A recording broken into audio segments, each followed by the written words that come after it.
ಮಲ್ಲಿಕಾರ್ಜುನ ಖರ್ಗೆ ಭಾಷಣದ ಬಳಿಕ ವೇದಿಕೆ ಶುದ್ಧೀಕರಣ ವಿಚಾರಕ್ಕೆ ಸಂಬಂಧಿಸಿದಂತೆ ಕಲಬುರಗಿಯಲ್ಲಿ ಜಿಲ್ಲಾ ಕಾಂಗ್ರೆಸ್ ನಾಯಕರಿಂದ ಪ್ರತಿಭಟನೆ ನಡೀತಾ ಇದೆ. ಕಾಂಗ್ರೆಸ್ ಕಚೇರಿಯಿಂದ ಅನ್ನಪೂರ್ಣ ಸರ್ಕಲ್ ವರೆಗೂ ಪ್ರತಿಭಟನೆಯನ್ನ ನಡೆಸ್ತಾ ಇದ್ದಾರೆ.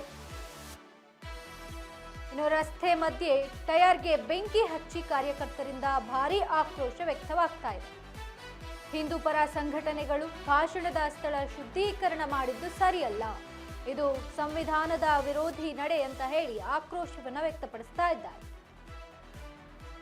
ಸ್ಥಳ ಶುದ್ಧೀಕರಣ ಪ್ರಕರಣ ಸಿಬಿಐಗೆ ನೀಡಲು ಪ್ರತಿಭಟನಾಕಾರರು ಆಗ್ರಹವನ್ನ ಮಾಡ್ತಾ ಇದ್ದಾರೆ.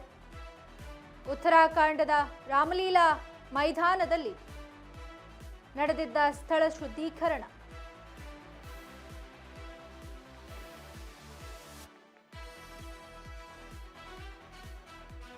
ಕಲಬುರಗಿಯಲ್ಲಿ ಜಿಲ್ಲಾ ಕಾಂಗ್ರೆಸ್ ನಾಯಕರಿಂದ ಪ್ರತಿಭಟನೆ ನಡೀತಾ ಇರುವಂತದ್ದು.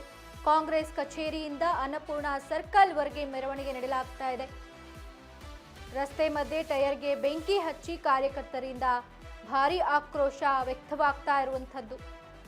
ಹಿಂದೂ ಪರ ಸಂಘಟನೆಗಳು ಭಾಷಣದ ಸ್ಥಳವನ್ನ ಶುದ್ಧೀಕರಣ ಮಾಡಿದ್ದು ಸರಿಯಲ್ಲ, ಇದು ಸಂವಿಧಾನದ ವಿರೋಧಿ ನಡೆ ಅಂತ ಹೇಳಿ ಆಕ್ರೋಶವನ್ನ ಹೊರಹಾಕ್ತಿದ್ದಾರೆ. ಸ್ಥಳ ಶುದ್ಧೀಕರಣ ಪ್ರಕರಣ ಸಿಬಿಐಗೆ ನೀಡಲು ಪ್ರತಿಭಟನಾಕಾರರು ಆಗ್ರಹವನ್ನ ಮಾಡ್ತಾ ಇದ್ದಾರೆ.